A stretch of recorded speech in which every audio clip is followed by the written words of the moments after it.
how was the response to TanStack AI when you guys released it to the ecosystem? Yeah, to be honest, it's been pretty shocking, and not shocking in like a negative term, but in a positive one, because Okay. I haven't really built. So up to this point, I haven't really built anything that's gotten such a positive response.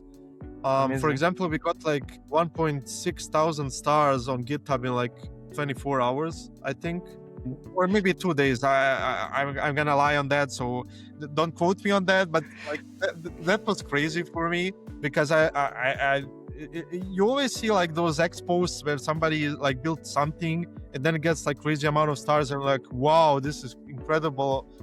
Like, shout out to them how they did that.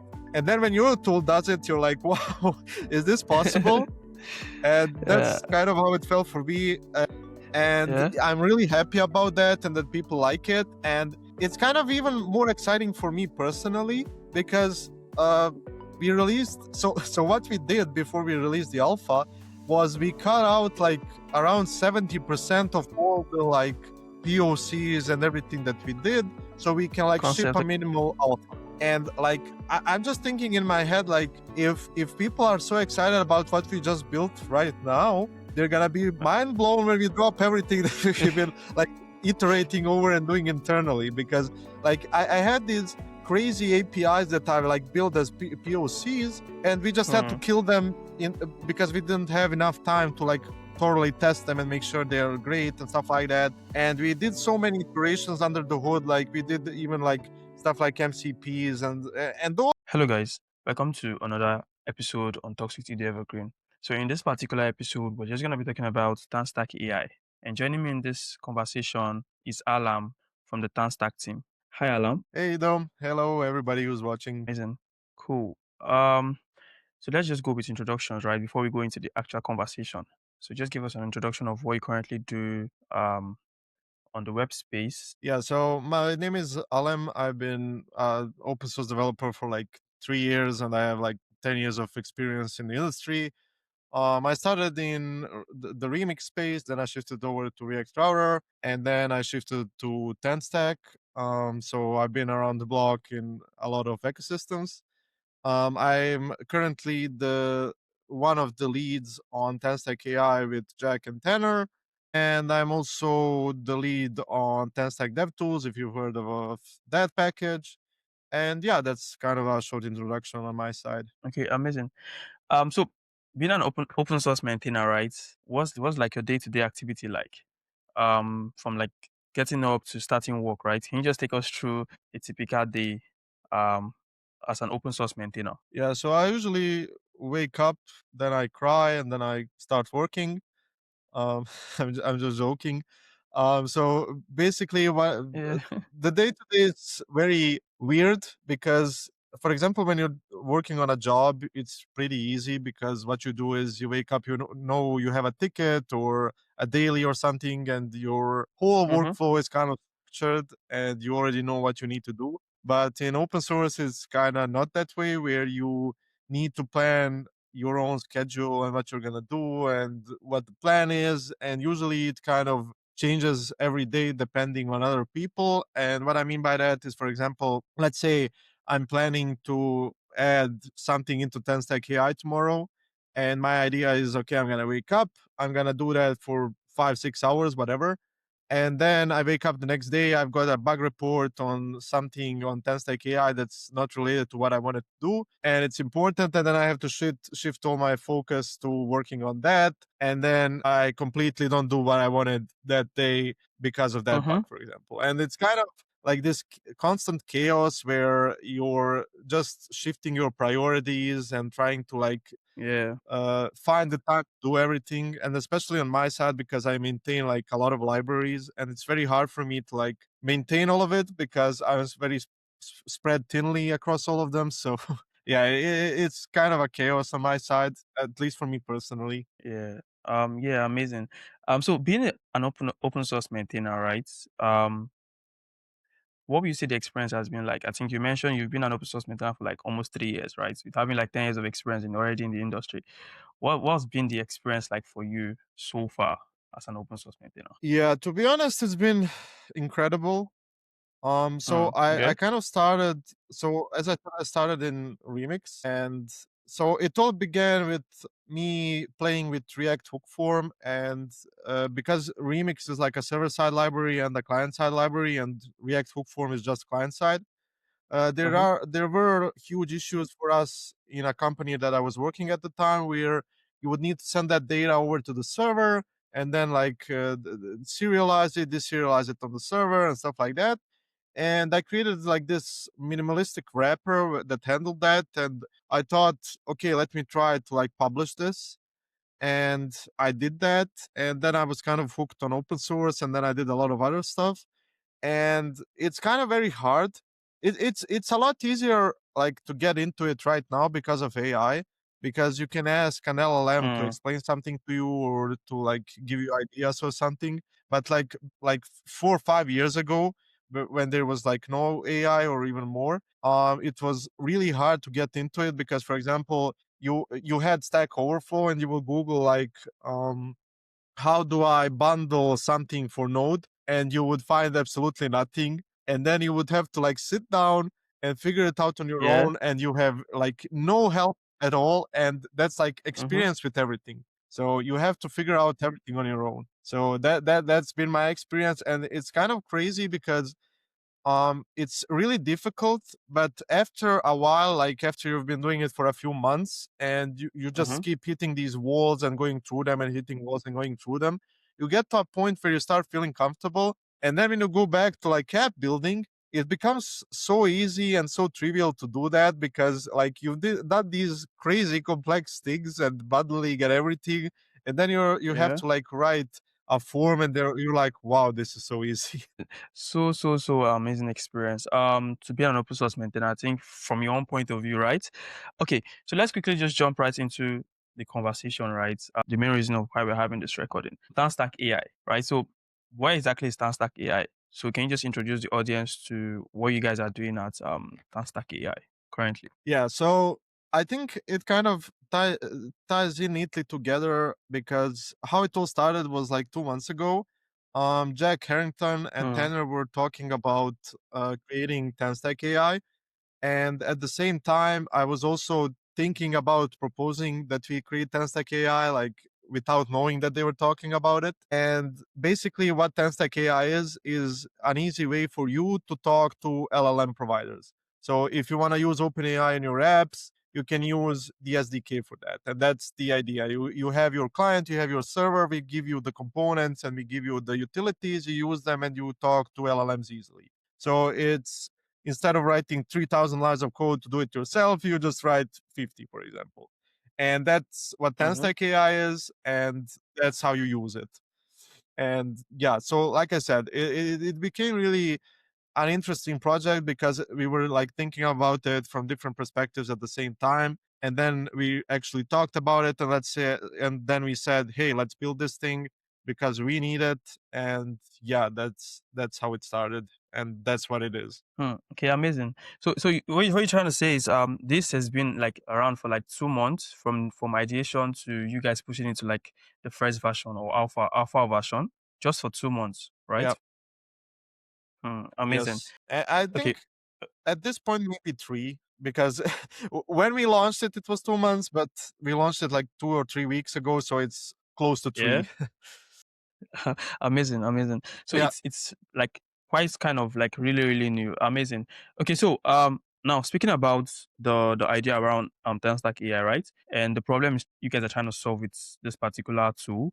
Now, do you feel like this tool does something different, right, from other tools out there? So there are other AI tools, right? Let's say AI SDKs or AI wrappers that basically kind of like help you build AI applications, be able to manage your models. You don't have to like you said, you don't have to write 2,000 lines of code. You just can always switch in your models based on whatever kind of application you're trying to build. So do you feel there was a misapproach, right, to existing tools that you guys had to come up with your own idea, or do you guys had to embrace already existing ideas before building out TanStack AI? Yeah. So I think, um, so I actually, like a month and a half ago, something around that time, I actually asked on like Twitter or X or whatever, what are like open source AI SDKs and AI utilities to use to like talk with LLMs easier?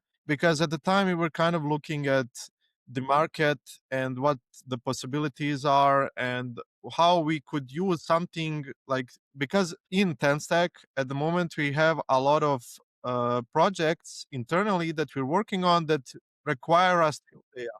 So stuff like we want to add in TanStack DevTools, for example, we want to have an MCP server that's going to allow you to basically write code in your browser. So basically, you would tell the Mm-hmm. LLM, for example, hey, can you change this title to be red instead of yellow, whatever? And it would go to your editor and do that for you. And there are a lot of needs that we have internally. And we were looking at the market and we just didn't really find anything that fit our needs exactly, and we Hmm. decided to build our own.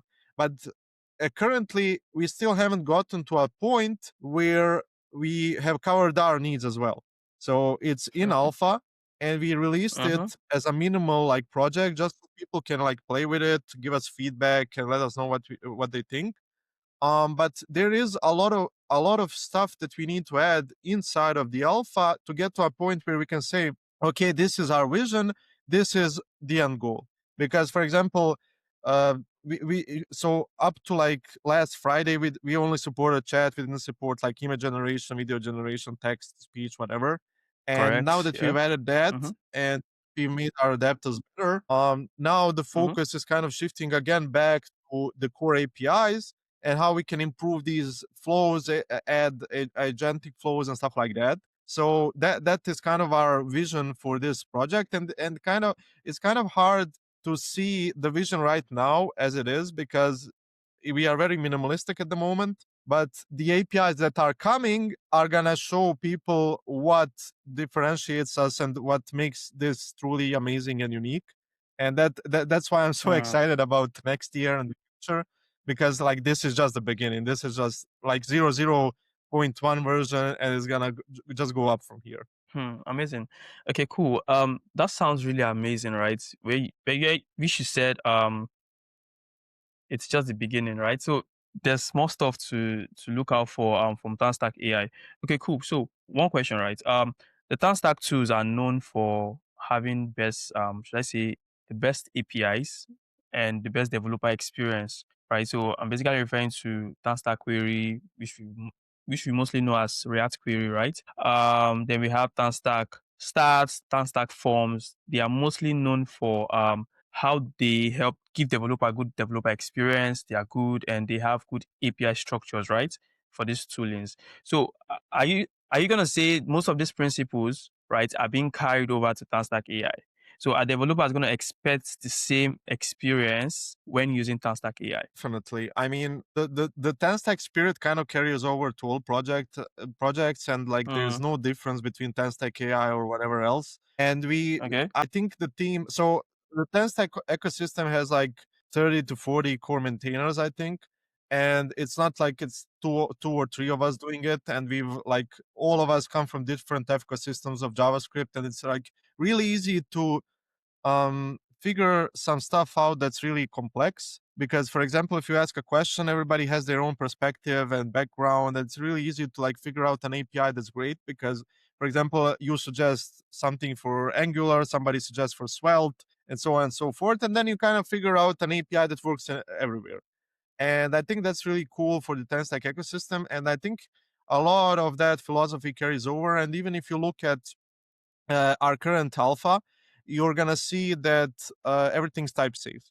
And for example, if you're using a specific model and you change from like GPT-4 to 5 or GPT-5 to 3.5 or whatever, your options that you can send to the model are gonna change. They're gonna be type safe. So you can't, for example, if the model doesn't support structured outputs, you can't send that structured output in the model options to that model. And another thing that we really care about is making the API very easy to use for either beginners or experts. And internally, we've done a lot of conversation about this. And even if you read our like last blog post on Alpha 2, we kind of go Mm-hmm. into details on why we decided to add breaking changes into the API.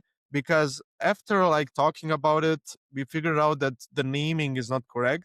And what I mean by that is, for example, provider options that were in version 0.1, we changed the name to model options. And why we did that is because Hmm. so provider options that were in 0.1 didn't make sense because they are not really provider options, but they are options for the specific model. So the naming doesn't make sense for us. So we just changed it Model, to yeah. model options to Mm-hmm. what the options are for. And that's kind of the attention to detail that we are trying to get right, where it's very easy for somebody who has no idea how LLMs work to like figure out all of these things without trying to figure out the terminology behind it, because like what's a provider, what's a model, what's an adapter, and so on and so forth. What we're going for is for you to very easily intuitively figure out how the API works without going to the docs at all. Okay, amazing. So I had to ask that question, right, because of we all love the TanStack family, like the tools that's out there. And for me personally, the type safety, the developer experience always makes me want to come back to like TanStack tools. So I had to ask that question about TanStack AI because we expect, we as the users, right, or as developers also expect the same, like you said, attention to detail in this particular tool. Amazing. Okay, so correct me if I'm wrong, right? TanStack AI basically now, right, it's framework agnostic, correct? Yes. Okay, cool. So now we understand that many tools most times always tell us, okay, this particular tool is agnostic. You can basically use with any framework and whatnot. But at the end of the day, when you begin, when you start using them to build out maybe your application and stuff like that, you begin to see there are trade-offs, right? So what are developers going to expect from TanStack AI when you guys say this is like framework agnostic, we can use it across different stack? Yeah, so I think so. One of the core tenets of TanStack is like to make it framework agnostic. But that doesn't really require you to have a trade-off. And what I mean by that is, for example, we have so in the TanStack AI ecosystem, we have a framework agnostic client side library called TanStack AI client. And that AI client is basically like what powers all the other adapters. And for example, you have TanStack AI React, TanStack AI Svelte, TanStack AI Vue, TanStack AI Solid, and all of these adapters that are for specific frameworks use the AI client core that's like framework agnostic to get the developer experience you want. So the trade-off Hmm. when using framework agnostic tools is that you have to manually adapt it to a framework. For example, if you want to use it in React, you gotta like initialize it in a use effect or whatever, depending on what it is, and that would be your trade-off. But what we like to do is we create something that works everywhere, and then we give you the Hmm. wrappers that you can use in your application. So, for example, if you want to use TanStack AI in React, you already have an adapter for it that uses our framework agnostic one to give you hooks to hook into the state and do everything. So, all you have to do is like call use chat, tell it how to connect it to your backend, and that's it. So, you don't really have to like do all of this yourself manually, even though we are framework agnostic. Okay. Amazing. Okay, that makes much sense. That makes much sense, right? Having like a core, the core, so let's say the core wrapper, then distributing them to different stack, right? That makes much a lot of sense. Like the TanStack team approaching framework agnostic tools that way, like by design. Okay, cool. So speaking about the learning curve, right, of using AI, TanStack AI, can you just take us through how could developers get started? Because personally, I've gotten to use TanStack AI even before like this recording. I got to spin up the the simple version from the documentation, right? It was quite straightforward and easy to do. So, but I just want you to just take us through the learning curve. Take us through developer just want to get started, like from a learning point of view, right? To having complex tool call chaining in their AI applications. Yeah. Okay. Yeah. So, um, I think the best way to answer that question is to tell you a story about how I got involved into TanStack AI. And up to like 3 months ago, I hated everything AI related, and I actually made a video on why. And it was Mhm. getting really annoying, like people telling me like, "Hey, AI is amazing; it can do everything for you. It's gonna replace devs." Like CEOs coming out and saying, "Yeah, this is gonna write 99% of our code and stuff like that." And I Mhm. was really angry at it. But at the same time, I've used AI, and even though it's not as good as like CEOs say it is, it's actually great at doing a lot of stuff and automating a lot of stuff. So I knew that it has value. It's just overblown to the amount and to the extent of what the value is. So I kind of wanted to get into the AI space, and what I decided to do is basically like do this ecosystem, like to understand it better and to write the APIs from a perspective of somebody who knows almost nothing about AI. And now that I've done this, I know a lot about AI, but I was approaching it from a perspective like of somebody who has no idea how to use them. And I had to learn a lot along the way and like to understand how tools work and all of these things.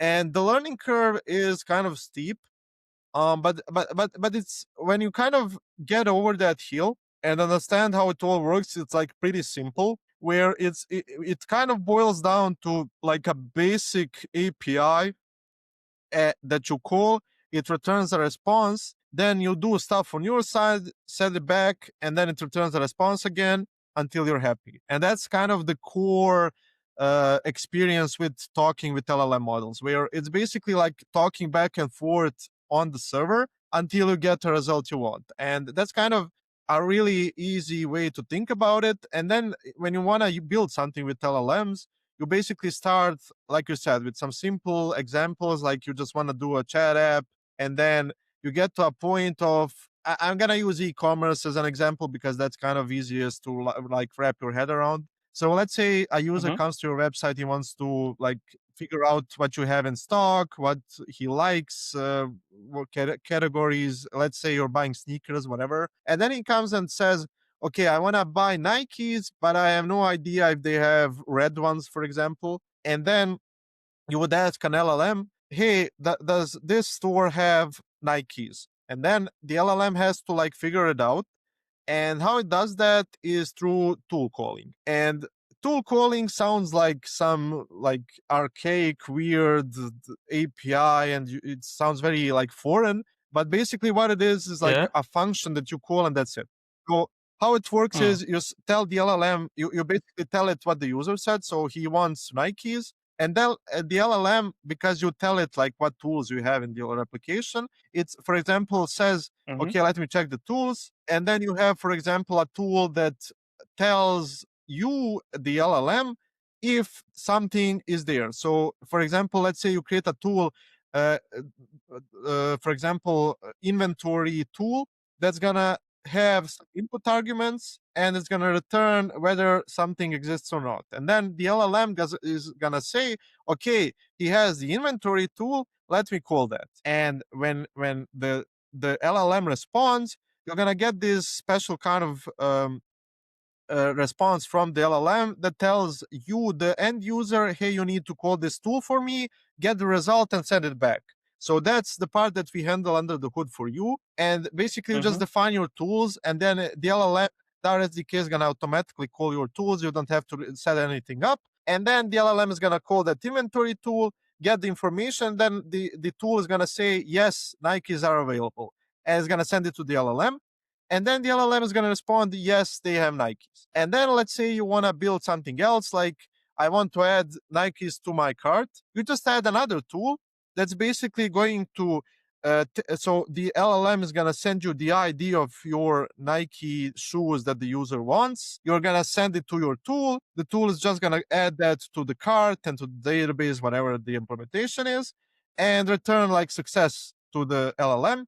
The LLM is going to say, okay, this has been added to your cart, here is the result, and just print the text. And it's like really easy to build these great experiences with LLMs using the SDK, because this is kind of very hard to do.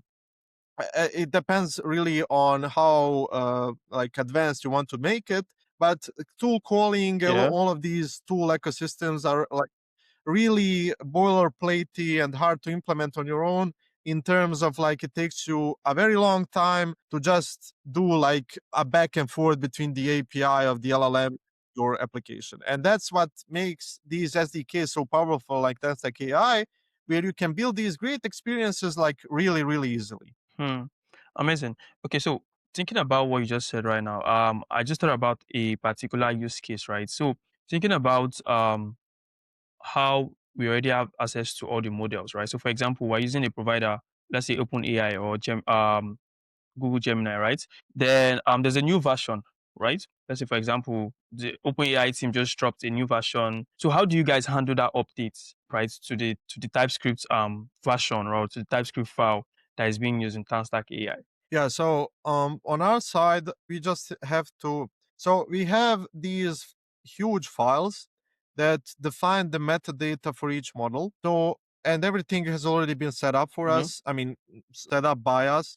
And for example, if you, so the other day, GPT 5.2 came out, and all we had to do was basically add it into the array that we already have and tell the array what it supports. So, for example, structured outputs, tool calling, whatever, and we just push that release and release it, and you have your new models. So this kind of takes a little of manual approach, but the PR itself takes like 5 to 10 minutes, because you just have to go to their docs, check what the new model supports, add it into the AI SDK that we have, and that's it. Mm-hmm. So basically it's a very short process. And why we decided to go this way instead of like letting you define any model is because that assures that like stuff like model options and stuff like that works as you expected. So you don't have to really worry if the model supports something. As soon as you get it in our TanStack AI ecosystem, you already have the type safety built in. But if you want to use the new model without waiting for us to support it, you can literally just say model Mm-hmm. GPT 5.5 when it comes out. Just cast it as any. You're gonna lose Okay. the type safety, but you're gonna be able Okay. to still call it, because at the Yeah. end of the day, it's just a parameter that's being sent to the API. So it's Mm-hmm. a Mm-hmm. Cool. trade-off. I needed, yeah, yeah, actually. I needed to ask that question because I was just thinking about it, right? So we have a new model. How do you guys handle the updates? Developers need to update the package to get the latest TypeScript updates.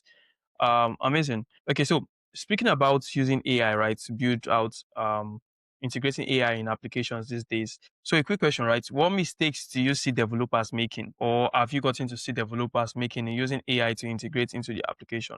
Just anyone on top of your head. I haven't really talked to a lot of yeah, so I haven't really talked to a lot of developers on how they use AI in terms of me knowing what the mistakes are. But I can tell you from like a user's perspective of these AI tools, that a lot of mistakes I see lately is people trying to like shove AI into everything. And I think that Okay. AI is like any other tool, where you need to understand what the use case is. And if you need AI, you're gonna know that you need it. And it kind of boils down to like, let's say you wanna let's say you're building a server and you're not sure if you need rate limiting or not, and then after a while you get like a like a DDoS attack, and then you realize, oh, I need rate limiting. It's kind of the Yeah. same way with AI, just not as clear as that, where it's not like required in every application, but there are use cases where it can enhance your application without really bothering the user too much. And what I think that AI could be really useful for is not really like chat experiences in every app where, for example, you're using, I don't know, Notion, and then you have a chatbot that comes up and asks you to like do something and you just want to search through the documents. What I think AI could be really useful for in a lot of applications is these jobs that happen in the background. So, for example, let's say the user adds something to the cart, maybe you want to enhance his experience by recommending some other product. For example, hey, you added this to the cart, maybe you would like to check this product out, and you just tell the LLM, hey, here are your tools. For example, get brand, get category, get whatever, and then get product, and you send these tools to the LLM. It runs, you send your response to the user so he doesn't have to wait, and then after a while, when that's done, you just send another response and tell like the client, hey, bring this notification up to the user, tell him maybe he's interested in this product, and you let the LLM figure out like what would be the best product for him based on, for example, his previous purchases, what products he checked out and stuff like that. So I think there's a lot of Mm-hmm. potential in like these subtle experiences where you can use the LLM to like figure something out without having like a huge data team where like 5 people are working on like processing the data, recommending stuff and stuff like that. Because these are really Yeah. great use cases for LLMs because they allow you to do this without having a huge team. Yep. Yeah. Amazing. That's a very nice use case, right? Taking out the human interaction, right, in the middle. I think the AI will just be able to do that for you on the fly. Amazing. So speaking about the ecosystem, right? The ecosystem and the composition of TanStack AI so far, right? So do you see TanStack AI coexisting with other AI tools out there for developers, AI SDKs, AI utilities? Do you see TanStack AI coexisting with them? Yeah, for sure. I mean, look, it's an open market, and like competition is always welcome because they usually improve each other's Okay. work, and it's kind of like a really great net positive for all of us instead of like having Mm-hmm. one product that's used by everybody and then they can do whatever, they have a monopoly, they don't really care, and they can like not drop feature or Okay. something like that. So I think an open market competition is always great. And yeah, so we don't really want to like we want to coexist. It's not about like beating somebody or something like that. It's just providing our Yeah. opinion on how to do AI, and that's it. And if you agree with it, use our product. If you don't, you can use somebody else's product. That's completely fine. You can use something like the effects AI library or the AI SDK from Vercel or whatever. I mean, it's up to you to decide at the end. And yeah, I think that it's a great ecosystem because you can come up with a lot of ideas, you can improve other people's product, you can improve your Mm-hmm. own product. So yeah. Amazing. Amazing. Yeah, competition is always welcome, I think, and that's what makes the ecosystem really, really amazing. When we have different options, right, of a particular tools, and developers get to choose and go with the ones they feel and they enjoy using. And it also helps the team, right? Each team be able to improve, add new updates. Decisions could always influence the next team of the like. It's an healthy competition at the end of the day. Okay, so where does TanStack AI, like, how does it fit into the broader family, right, or the broader ecosystem of the TanStack roadmap?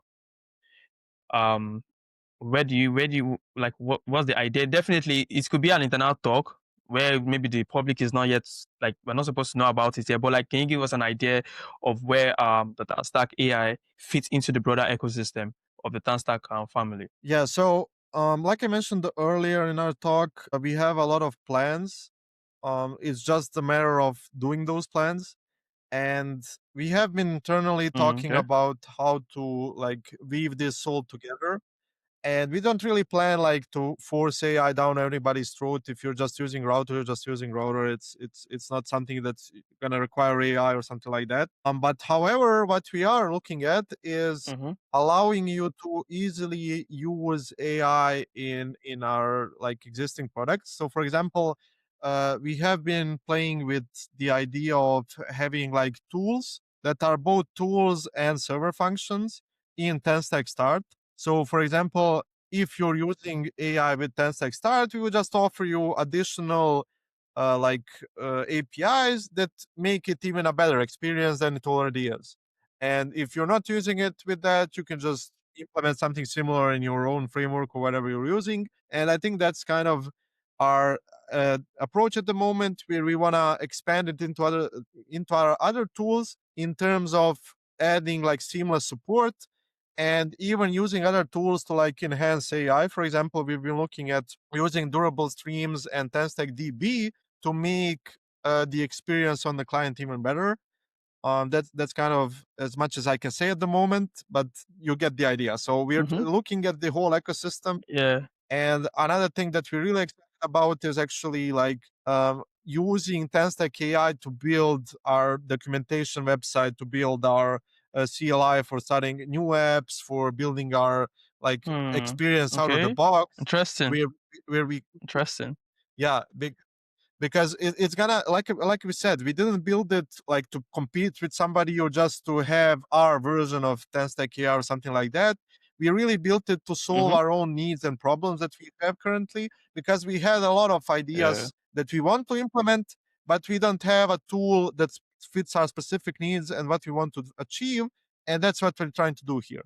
And yeah, so it kind of is really exciting. And another thing that's really exciting about all of this is, for example, how we can integrate this out of the box. So, for example, TanStack Start ships with TanStack DevTools, and what we plan to Mm-hmm. do Mm-hmm. is use TanStack AI inside of TanStack DevTools. And then, when you spin up a new TanStack startup, you're gonna have AI functionalities in your DevTools, like locally, while you're developing your Okay. application, to help you speed it up Okay. out of the box. And that is the future Okay. of TanStack. Amazing, amazing, amazing. That sounds really, really exciting. I'm really looking forward to like the full update from like the team.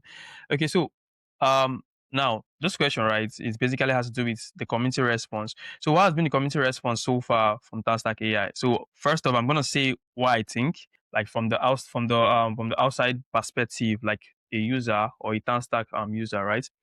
I think 2, 3 weeks ago, I got to see a lot of posts about TanStack AI, the announcements from TanStack team.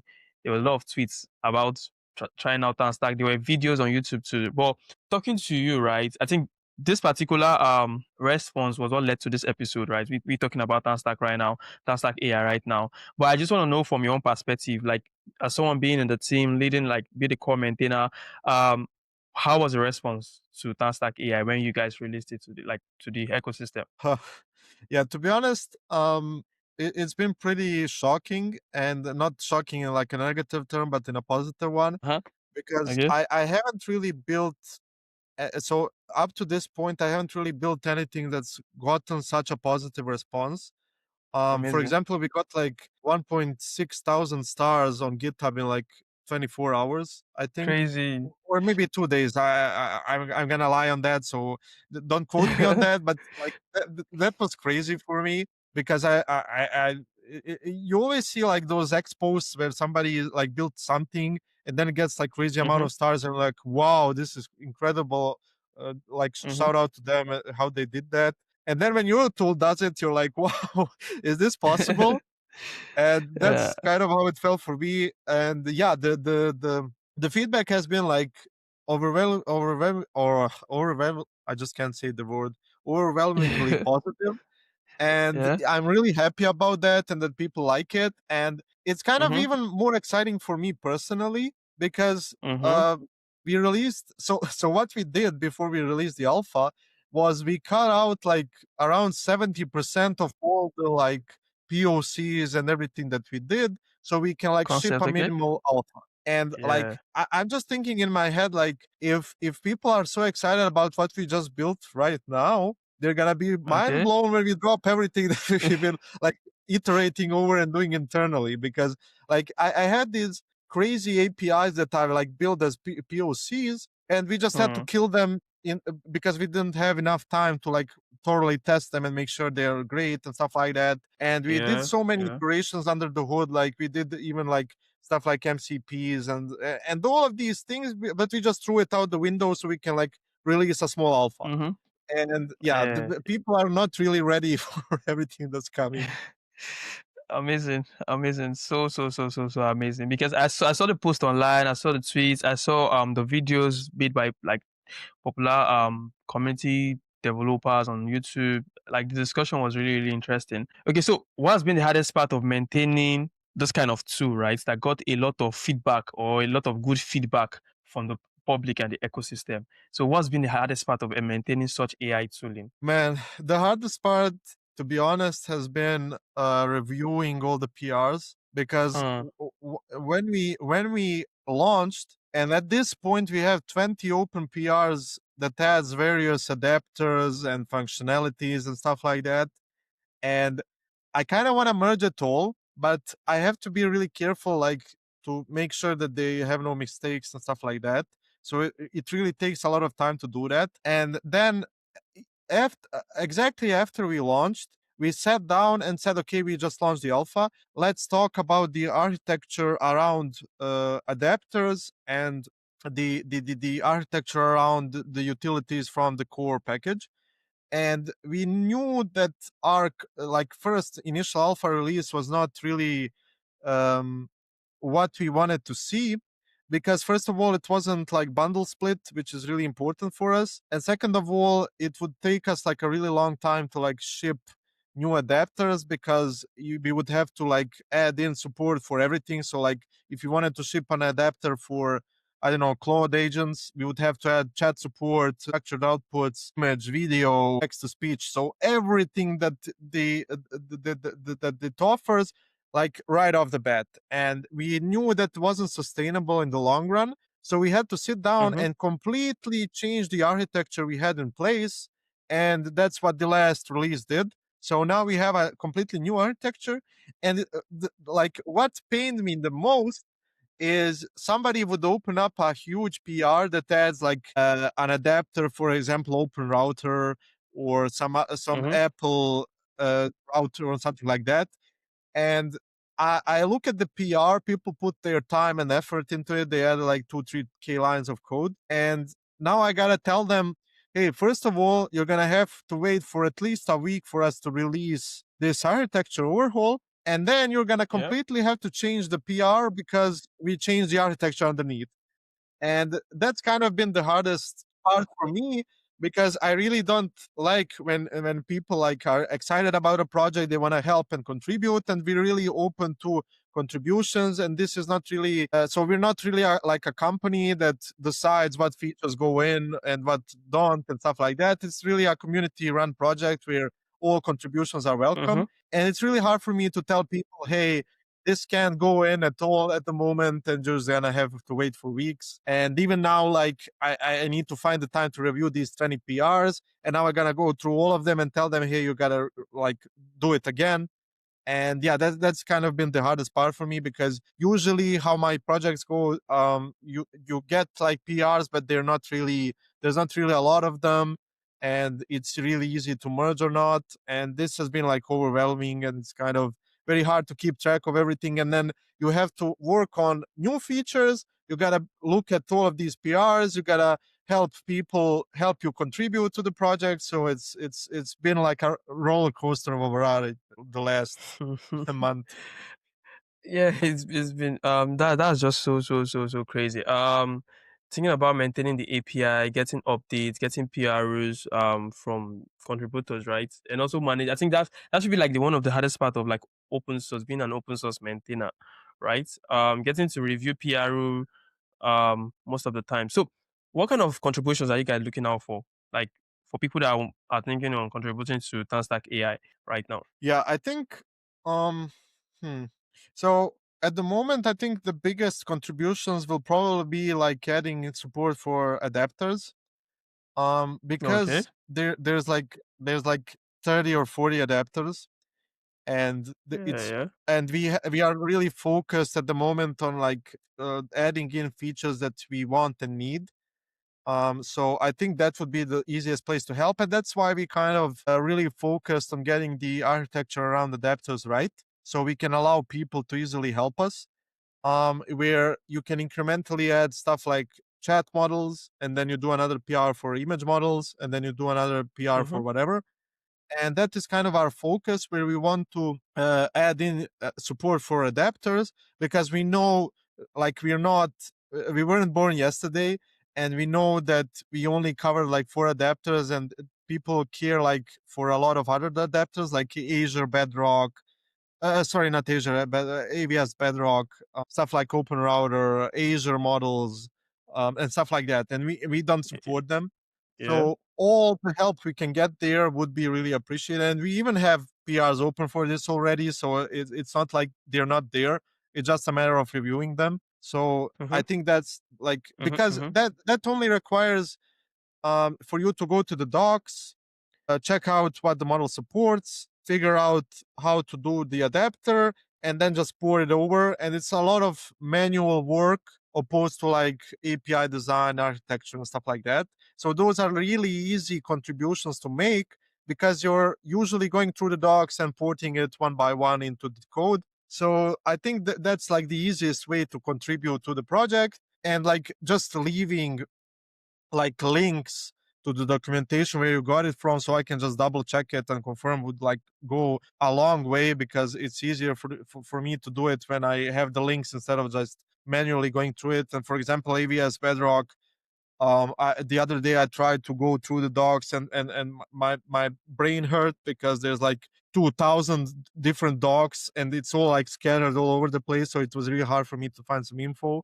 So yeah, I think Mm-hmm. that's like the easiest way to contribute right now, and that would even alleviate some of the pressure from us, because we are trying to like bring in the new features and what people are excited for. So yeah, that's kind of the best way to contribute right now. And even like writing docs, making sure there are no typos, and helping Mm-hmm. us like figure that part out. For example, I'm gonna make a video on this today, and there is this Okay. super amazing API that we have at the moment, but it's completely undocumented. And now I gotta write the Okay. docs for that, and it's like super cool because it's very similar to React Query or TanStack Query, where you can like create in TanStack Query you can like create options and then just pass them into the hook, and you can do the same with AI. So you can like do create chat options, you define it in some Mm-hmm. random file, import it in your API endpoint, and just say chat, I don't know, AI something options, and that's it. And we have this composability, and nobody knows about it because first of all we never wrote about it, second of all there's no docs on it. So yeah, that's kind of the Yeah. journey. It's very hard. Like this is a huge ecosystem and has a lot of features, and it's really hard for us to like dedicate time to everything. So yeah. Mm-hmm. Okay, cool. Amazing. So I think that makes a lot of sense, right? So for people that want to like contribute to TanStack AI, like you heard Alam just said, right?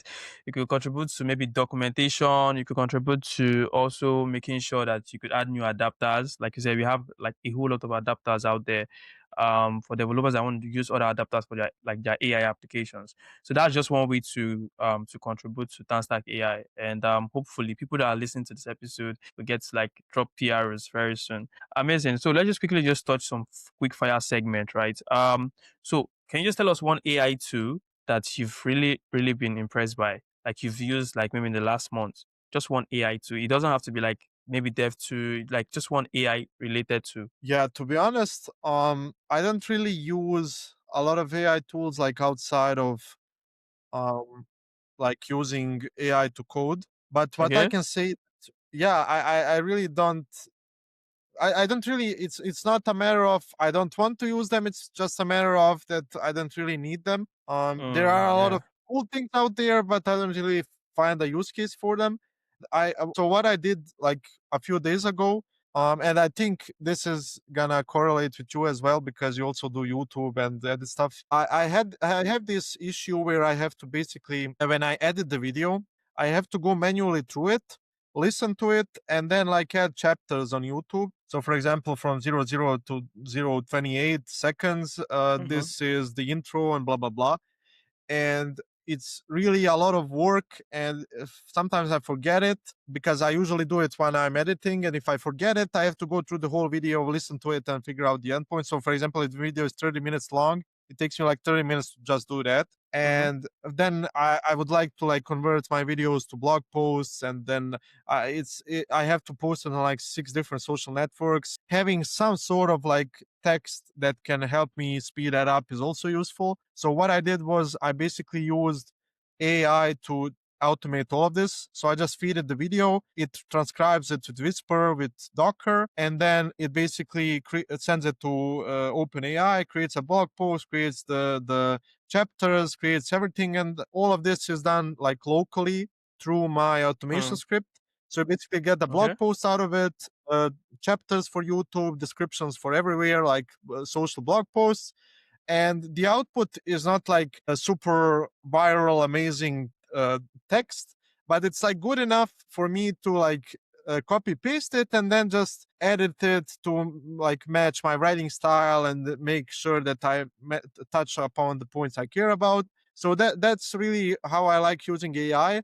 And what I really love is the Claude Opus 4.5 model that dropped like recently. That's the first model where I felt like, okay, you can actually feel like a great improvement in terms of code quality, even though it's still not Mm-hmm. great. I mean, like super amazing, but it's getting there, and it can like one shot some really Mm-hmm. amazing stuff, which is kind of incredible. And yeah, I mean, still like it still hallucinates, still adds as anywhere and stuff like that.